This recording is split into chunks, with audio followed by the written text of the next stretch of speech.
Puji Tuhan, Bapak, Ibu, Saudara yang dikasihi Tuhan.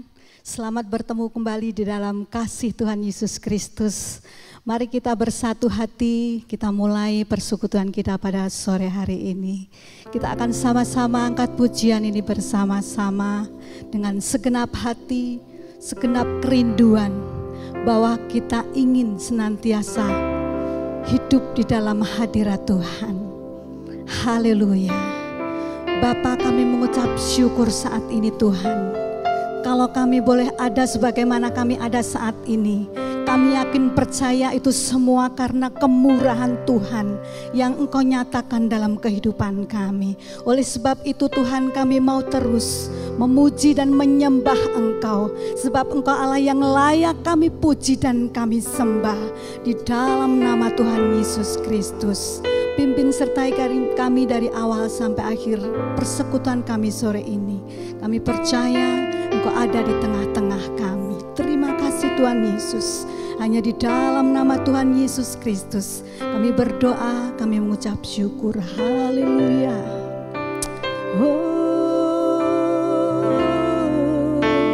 Mari Bapak Ibu kita sembah Dia dalam hadirat-Nya.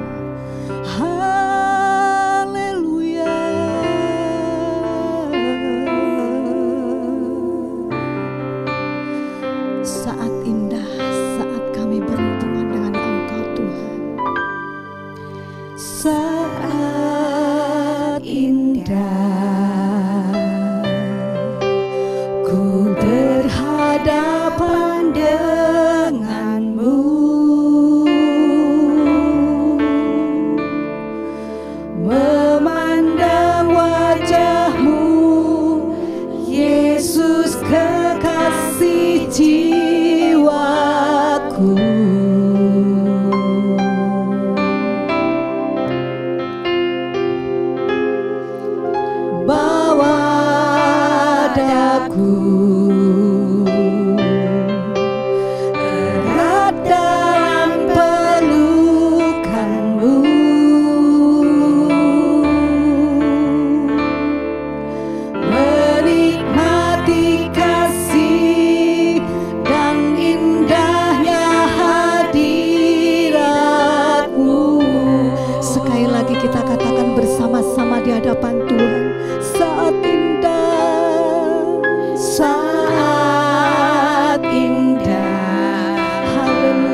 Pujian ini bersama-sama. Banyak yang kau perbuat di dalam hidupku, rancangan indahmu terjadi di hidupku.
Tuhan buat kasih-Mu, pertolongan-Mu Tuhan yang luar biasa, sehingga Tuhan hanya ucapan syukur kami bagi-Mu Tuhan, setiap kasih-Mu, pertolongan Engkau. Mari Tuhan, yang Engkau selalu yang beracara bagi kami, memimpin hidup kami, yang kami taruhkan harap kami, percaya kami, memandang hanya kepada Engkau, Tuhan alam kami. Terima kasih Tuhan, kiranya Tuhan kami boleh memuji dan menyembah-Mu, bahkan sebentar mendengarkan firman-Mu. Dan pujilah Engkau, pimpin setiap hamba-Mu, pimpin hamba-Mu yang akan membawakan firman-Mu, urapi dengan kuasa Roh Kudus-Mu. Terima kasih, di dalam berkat nama Tuhan Yesus kami berdoa. Haleluya, amin.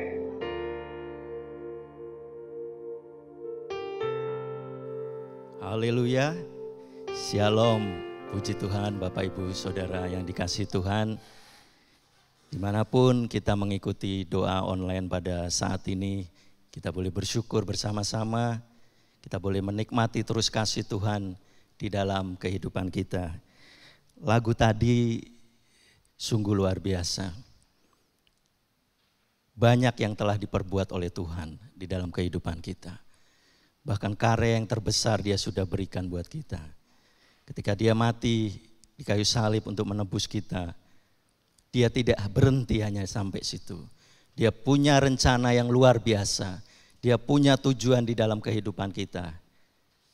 Bahkan penyertaannya terus diberikan supaya kita semua anak-anak Tuhan yang sudah menerima kasih karunia dari Allah boleh terus berjuang sampai pada akhirnya.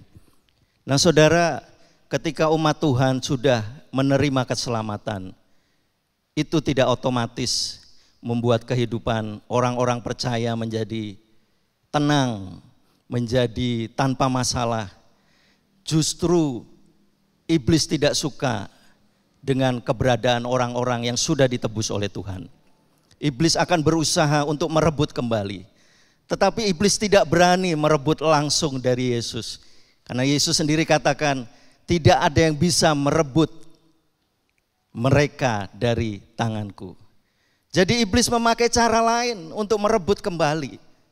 Roh sudah diselamatkan, roh sudah dimerdekakan.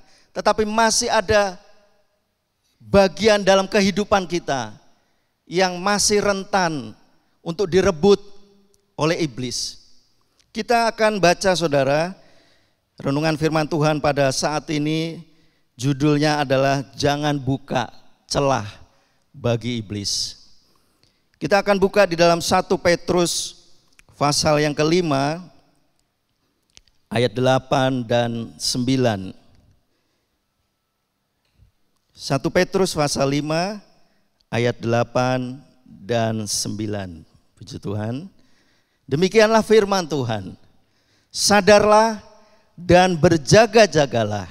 Lawanmu si iblis berjalan keliling sama seperti singa yang mengaum-ngaum dan mencari orang yang dapat ditelannya.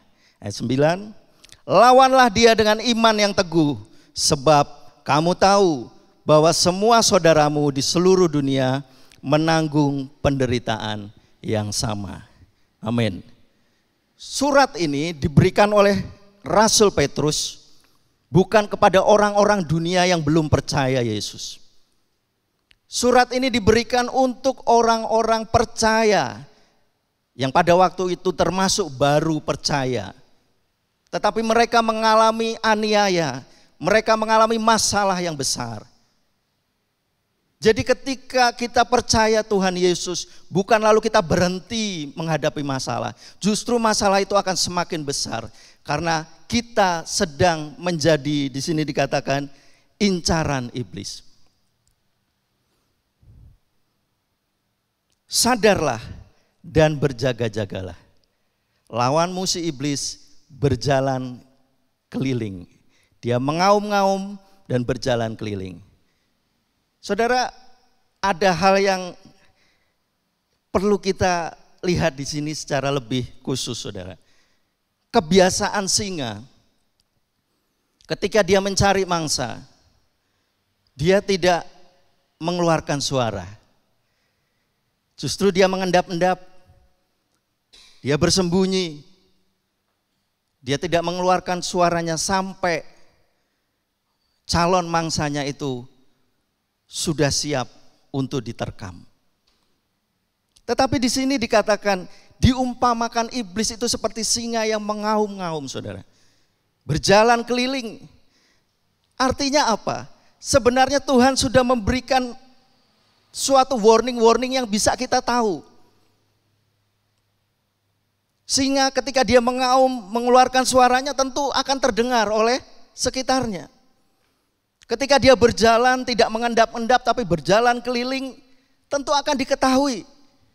Jadi sesungguhnya Tuhan itu sungguh luar biasa dan baik, saudara. Dia memberikan warning-warning, peringatan-peringatan supaya kita tidak jatuh ke dalam perangkap iblis kembali. Karena memang iblis tanda petik, sengatnya sudah dikalahkan oleh Yesus. Sengat mautnya itu sudah tidak ada. Jadi dia ketika mencari mangsa, sungguh-sungguh orang-orang sebenarnya yang bisa ditelan oleh iblis adalah orang-orang yang tanda petik mengabaikan peringatan Tuhan. Siapa saja saudara yang bisa ditelan atau dimangsa oleh iblis ini? Dia adalah orang-orang yang lengah, yang hilang kewaspadaan. Tadi disebutkan sadar dan berjaga. Artinya kalau orang tidak sadar dan tidak berjaga, dia dalam kondisi yang lengah. Dia dalam kondisi yang kehilangan kewaspadaannya. Dan ini bisa dialami oleh saudara, orang-orang yang masuk di dalam zona yang nyaman. Yang merasa kondisinya baik-baik saja. Yang merasa kondisinya sudah cukup. Artinya aku tidak perlu Tuhan lagi. Segala sesuatu yang ada di dalam hidupku sudah bisa menjamin aku. Lalu merasa nyaman di dalam kehidupannya. Tetapi juga bisa dialami oleh orang-orang yang letih, saudara. Letih dalam hal apa? Letih dalam peperangan. Karena menghadapi masalah yang mungkin belum selesai. Pergumulan yang belum selesai. Sehingga mengalami keletihan, kelelahan. Sehingga dia kehilangan kewaspadaannya. Dia kehilangan kontrol terhadap rohaninya. Itu yang menjadi sasaran dari iblis. Jadi iblis gak berani terang-terangan ngerebut, saudara. Tetapi celah yang dibuka oleh kita orang-orang percaya, itulah yang menjadi jalan masuk bagi iblis.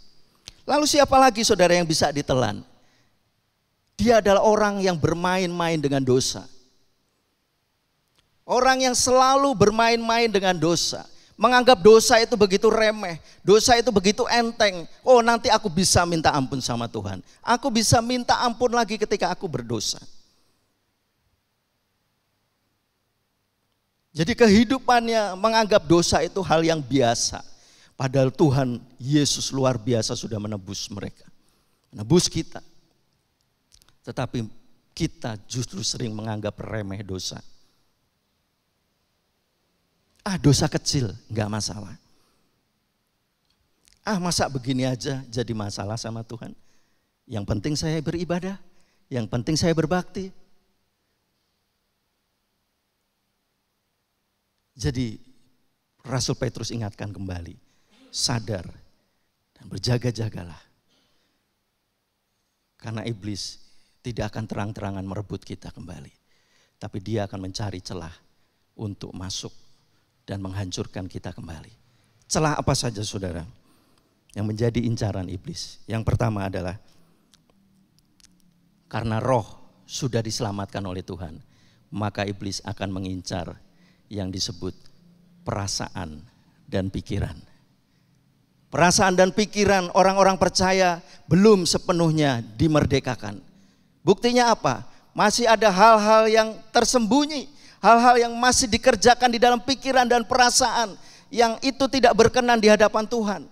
Artinya orang percaya juga masih bisa untuk terjebak, untuk melakukan perilaku-perilaku berdasarkan pikiran ataupun perasaannya yang tidak sesuai dengan firman Allah.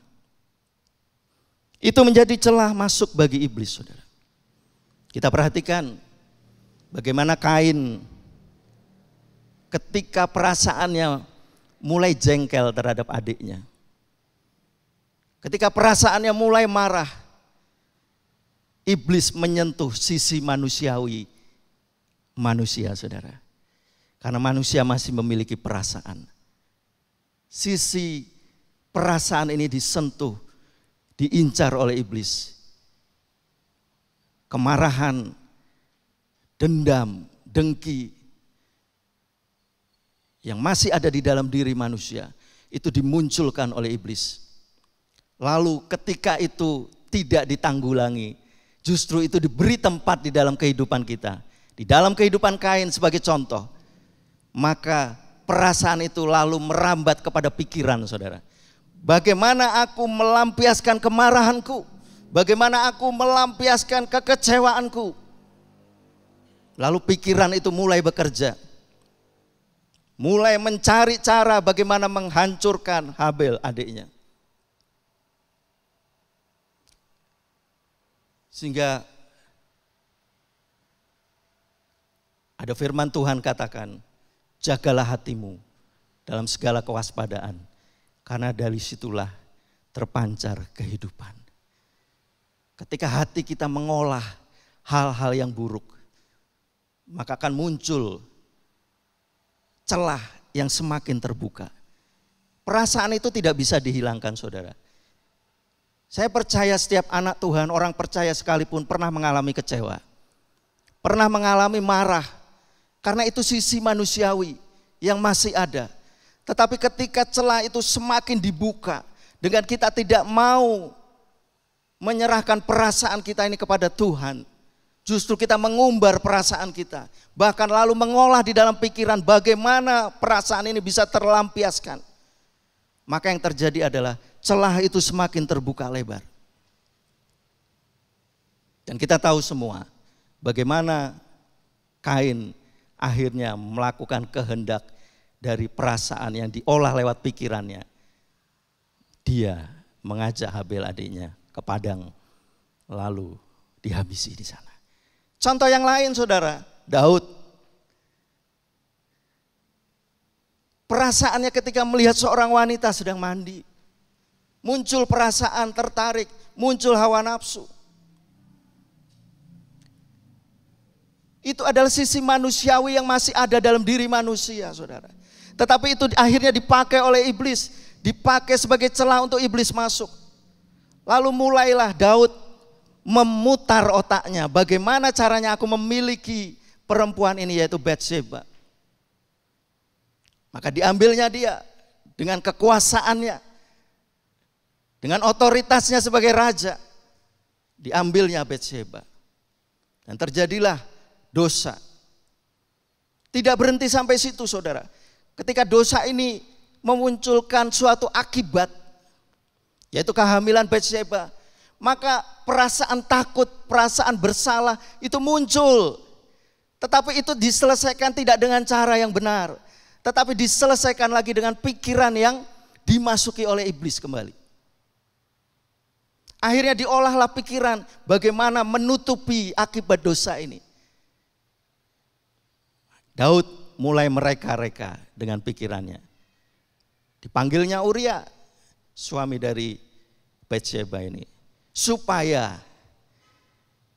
akibat dosanya itu tidak diketahui orang, tetapi ditanggung oleh Uria ini. Tetapi Tuhan itu luar biasa, saudara. Dia mengasihi Daud. Bukan karena Daud melakukan dosa, lalu Tuhan senang dan mengasihi Daud, tidak. Tetapi justru Tuhan ingin menyelamatkan Daud. Singkat cerita, saudara, mengolah pikiran Daud untuk merencanakan kematian Uria, dan terjadilah juga seperti itu. Jadi celah ini sangat berbahaya, saudara. Jangan kita main-main. Maka dari itu Petrus tadi katakan, sadarlah dan berjaga-jagalah. Iblis itu berjalan keliling, mencari celah dan kelemahan kita. Lalu celah yang selanjutnya adalah apa, saudara? Keinginan dan kehendak. itu juga akan dipakai oleh iblis untuk merebut kita kembali. Yesus ketika dia dicobai, saudara, keinginannya secara manusiawi disentuh oleh iblis.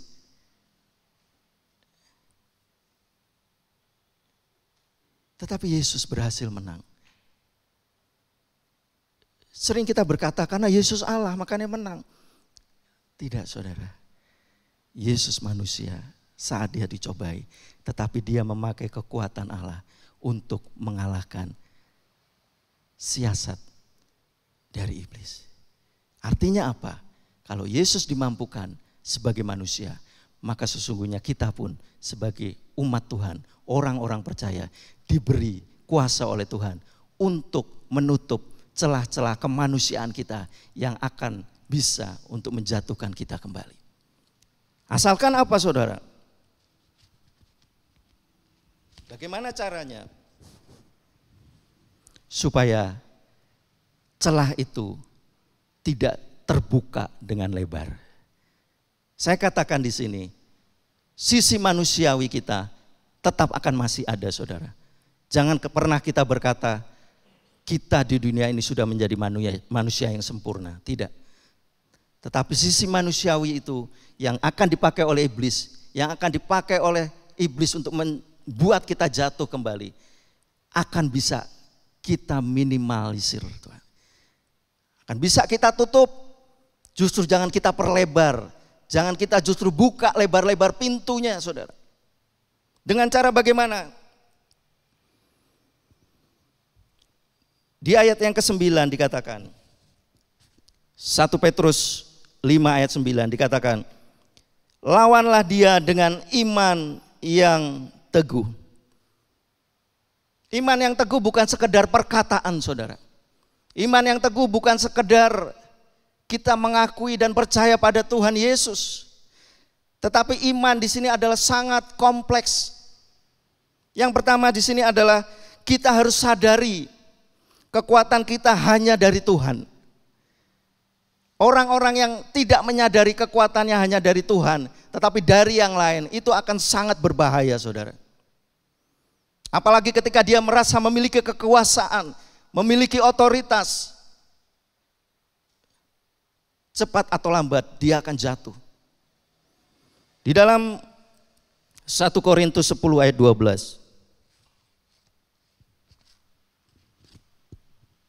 1 Korintus 10 ayat yang ke-12. Demikian firman Tuhan, sebab itu siapa yang menyangka bahwa ia teguh berdiri, hati-hatilah supaya ia jangan jatuh. Bahkan ketika kita sudah percaya Yesus, jangan miliki kesombongan rohani di dalam kehidupan kita. Aku tidak akan jatuh, aku tidak akan kalah, aku tidak akan berdosa. Tetapi sadarilah dengan kerendahan hati, kita butuh kekuatan Tuhan.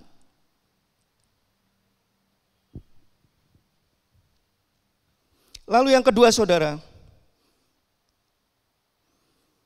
iman yang teguh diaplikasikan dengan kenali kelemahan dan kekurangan kita, supaya kita waspada dan bertindak hati-hati dengan pedoman firman Allah. Setiap orang punya sisi kelemahan dan kekurangan, saudara. Ada satu orang lemah di sini tetapi kuat di bagian ini, tapi ada orang lain lemah di sini dan kuat di bagian ini. Tidak ada semua orang yang kuat semua, saudara. Karena itu kenali kelemahan kita apa, kekurangan kita apa. Itu perlu supaya kita bertindak hati-hati. Orang yang sadar kelemahannya, orang yang tahu dia lemah di mana, dia akan bertindak hati-hati. Bahkan dia akan tutupi kelemahan itu, artinya tutupi bukan menutupi dosa, tapi dia akan berusaha untuk tidak terjebak, untuk tidak jatuh di dalam kelemahan yang dia miliki. Sehingga Yosua 1 ayat 8 katakan, janganlah engkau lupa memperkatakan kitab Taurat ini, tetapi renungkan itu siang dan malam, supaya engkau bertindak hati-hati. Perlu, saudara, anak Tuhan itu gak boleh gerusa-gerusu, gak boleh asal melangkah, gak boleh atas nama iman berjalan semaunya sendiri, tidak. Justru iman di sini adalah kehati-hatian, karena dia melakukan firman Allah. Dan yang ketiga, yang terakhir saudara, diwujudkan apa iman yang teguh itu? Yaitu teruslah isi hati dan pikiran kita dengan firman Allah. Mazmur 119 ayat 11.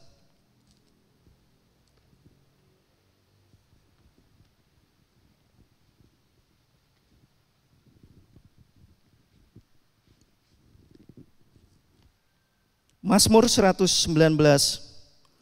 ayat yang ke-11. Dalam hatiku aku menyimpan janjimu supaya aku jangan berdosa terhadap Engkau. Jadi firman Tuhan itu perlu ada di dalam hidup kita terus menerus. Perbaharui itu senantiasa saudara. Jangan kita anggap firman Tuhan itu hanya cukup kita baca sekali lalu itu berlaku seumur hidup. Tidak. Perlu pembaharuan setiap hari. Oleh sebab itu perlu saat teduh, perlu kita merenungkan firman Tuhan siang dan malam dikatakan.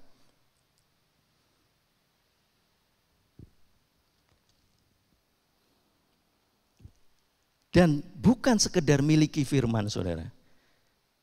Banyak orang baca firman Tuhan, bahkan hafal sampai beratus ayat, bahkan dia berkali-kali membaca Alkitab tuntas. Tetapi dia hanya memiliki. Tapi dia tidak menaklukkan pikirannya pada Kristus. Sehingga Rasul Paulus katakan di dalam 2 Korintus 10 ayat 4 sampai 5 dikatakan, aku menaklukkan pikiran kepada Kristus. Karena dari pikiran ini kita akan punya pilihan. Membuka celah lebih besar untuk iblis atau kita menutup celah untuk iblis tidak bisa masuk. Oleh sebab itu saudara, biarlah renungan kita pada saat ini mengingatkan kita kembali. Tuhan luar biasa, tetapi jangan sampai kita sembrono, kita lengah, kita tidak waspada.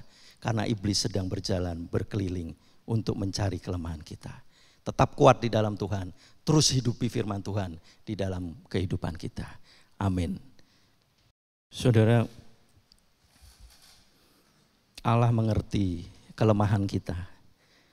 Allah tahu posisi kita. Karena dia mengenal kita pribadi.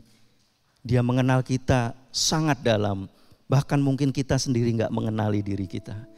Tetapi Allah mengenali kita. Oleh sebab itu mari kita jujur di hadapan Tuhan. Tuhan, aku tidak mampu tanpa Engkau. Aku tidak kuat tanpa Engkau Tuhan. Kami butuh Engkau supaya kami boleh menang. Kami tidak terjatuh oleh siasat iblis yang masuk lewat celah-celah manusiawi kami. Terima kasih. Biar kami membangun hubungan yang intim dengan Engkau Tuhan. Seperti rusa yang merindukan Engkau senantiasa. Terima kasih. Seperti rusa yang haus, rindu aliran sungaimu.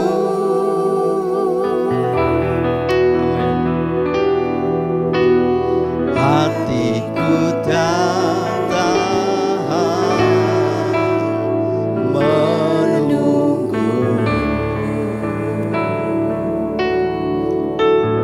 Bagai tanah gersang, bagai tanah gersang, menanti datangnya hujan.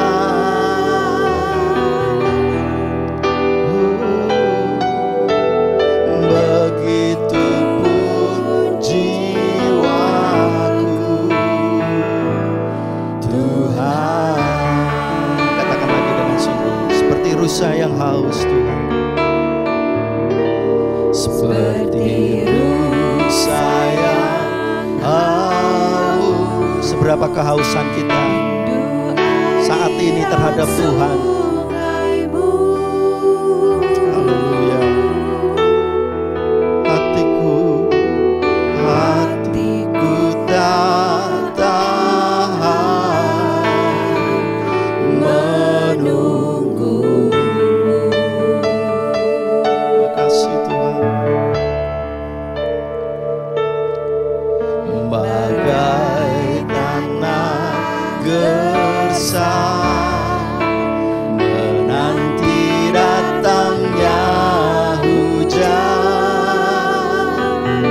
Begitupun kami Tuhan, begitupun jiwaku Tuhan, hanya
tinggal dalam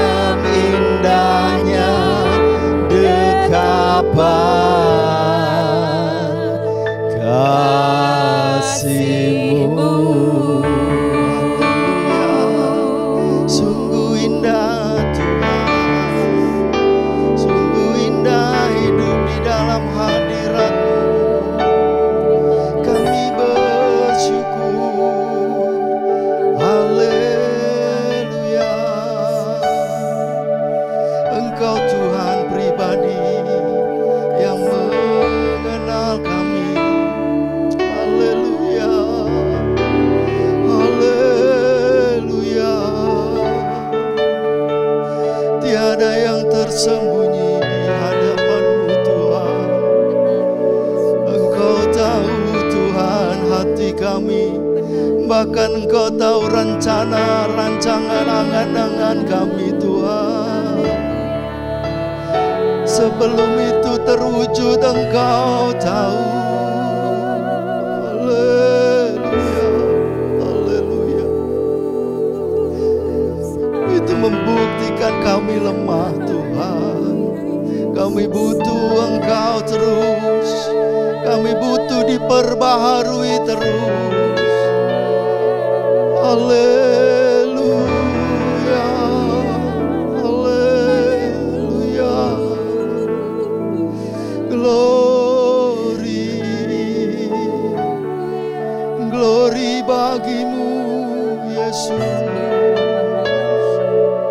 Segala puji, hormat, dan kemuliaan hanya layak bagimu. Terima kasih Tuhan. Biarlah hidup kami dipenuhi dengan ucapan syukur, karena kebaikan-Mu yang luar biasa Tuhan. Bahkan sejak kami jauh dari Engkau, Engkau mengejar kami.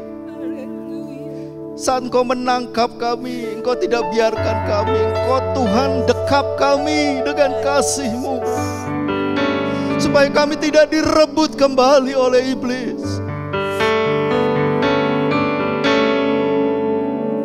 Tetapi kami sering membuka celah di dalam hidup kami Tuhan, untuk iblis bisa masuk di dalamnya.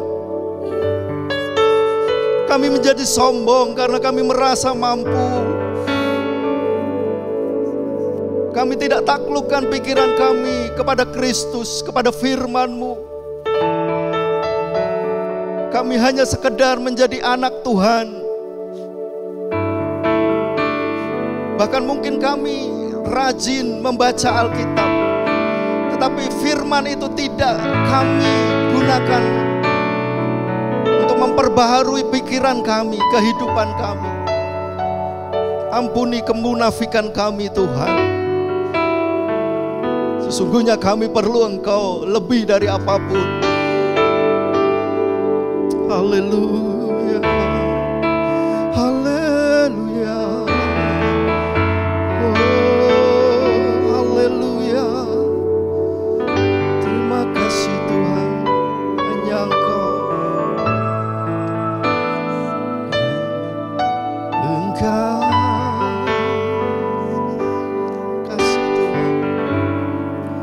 pribadi yang mengenal hatiku, tiada yang tersembunyi bagimu. Seluruh isi hatiku Kau tahu, dan bawaku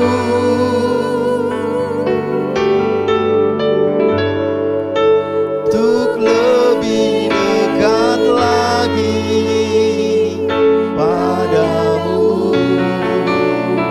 tinggal dalam indahnya dekapan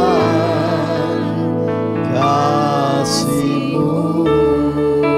Tinggal dalam indahnya, tinggal dalam indahnya dekapan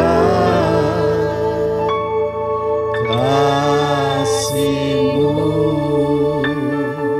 Segala puji, hormat, dan kemuliaan hanya bagi Engkau Tuhan. Terima kasih. Saat ini kami bersyukur untuk kemurahan-Mu, untuk kebaikan-Mu di dalam hidup kami.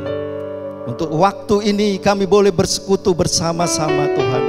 Dimanapun kami menikmati hadirat-Mu saat ini, kami boleh bersyukur karena kasih-Mu yang luar biasa itu masih boleh kami rasakan sampai saat ini. Bapa, kami tahu kelemahan kami. Kami tahu kekurangan kami Tuhan. Kami mau akui itu di hadapan-Mu, supaya Engkau Tuhan berkarya lebih jauh Tuhan. Justru di dalam kelemahan kami, kuasa-Mu dinyatakan Tuhan, ketika kami mau merendahkan diri di hadapan-Mu. Oleh sebab itu Bapa, sekali lagi kami serahkan segala kelemahan, kekurangan kami, kemanusiaan kami ke dalam tangan-Mu. Engkau yang akan menguatkan kami dengan kuasa Roh-Mu Tuhan, supaya kami tidak membuka celah-celah bagi iblis untuk masuk dan merebut kami kembali dari Engkau. Karena iblis tidak berani untuk merebut langsung, tetapi dia akan memakai celah-celah yang ada di dalam hidup kami untuk Tuhan merebut kami, menjauhkan kami kembali dari Engkau Tuhan. Terima kasih, pagari kami dengan kuasa darah-Mu, perlindungan-Mu senantiasa ada untuk setiap anak-anak-Mu Tuhan. Terima kasih Bapa, meteraikan firman-Mu, biar itu boleh menjadi rema, boleh mengingatkan kami terus, dan kami boleh diperbaharui senantiasa di dalam kehidupan kami. Terima kasih Bapa, kami tetap berdoa untuk Tuhan, setiap jemaat Tuhan, setiap anak-anak-Mu orang percaya yang sedang Tuhan mengalami masalah, sedang mengalami tantangan di dalam hidupnya. Bapa, Engkau kuatkan terus, teguhkan mereka dengan kuasa-Mu Tuhan, supaya mereka boleh menang menghadapi setiap masalah apapun. Karena masalah itu tidak akan membuat mereka jatuh, tapi justru akan membuat mereka semakin berdiri teguh di dalam Engkau. Karena Engkau yang menyertai, Engkau yang akan membuat masalah itu sebagai batu-batu untuk mereka semakin naik di hadapan Engkau Tuhan.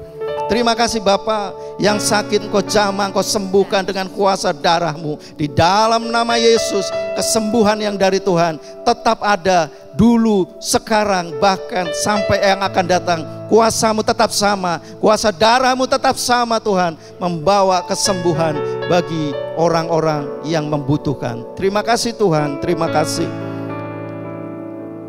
Apapun masalah yang dihadapi, Engkau campur tangan di dalamnya Tuhan, dan mendatangkan kebaikan bagi mereka yang mengasihi Engkau.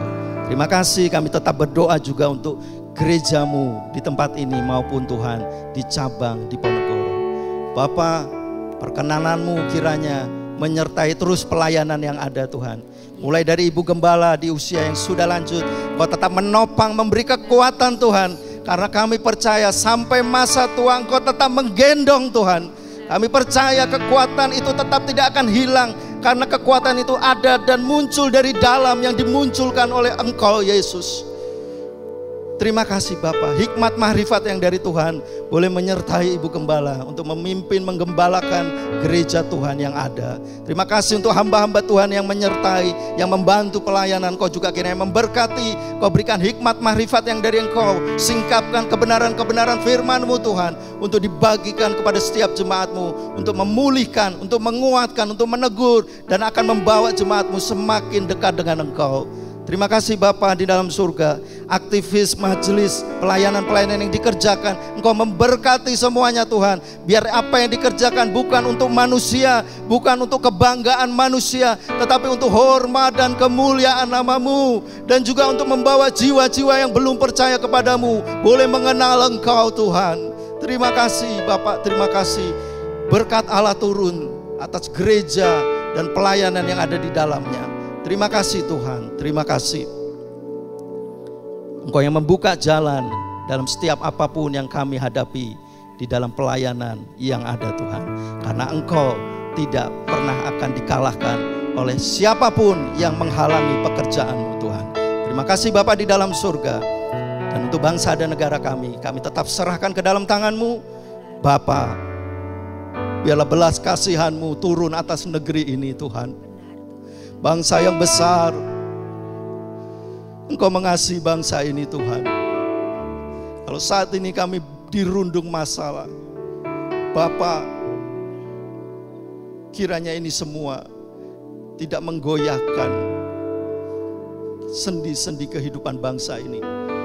Tapi biarlah Tuhan, kesatuan dan persatuan negara, kesatuan Republik Indonesia tetap ada dan tetap utuh Tuhan. Karena di situ Engkau sedang berkarya.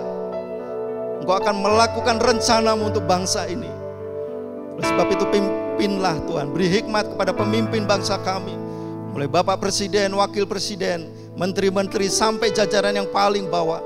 Berikan hikmat kepada mereka Tuhan, untuk menangani, untuk mengambil keputusan yang benar, takut akan Engkau, untuk mensejahterakan kehidupan rakyat yang ada, dan kami boleh dibawa untuk keluar dari setiap masalah yang ada. Terima kasih Tuhan, Engkau nyata, kuasa-Mu nyata, dulu, sekarang, bahkan sampai selama-lamanya Tuhan. Segala puji, hormat, dan kemuliaan hanya bagi Engkau. Di akhir ibadah doa ini Tuhan, kami serahkan diri kami semua masing-masing ke dalam tangan-Mu. Saudara-saudara yang dikasihi Tuhan, terimalah berkat dan rahmat dari Allah Bapa, kasih sayang dari Tuhan kita Yesus Kristus, dan penyertaan dalam persekutuan Roh Kudus mulai saat ini sampai Tuhan datang yang kedua kali. Terimalah berkat Tuhan, dan kami mengucap syukur untuk berkat yang sudah Engkau berikan buat kami. Di dalam nama Tuhan Yesus Kristus. Haleluya. Amin.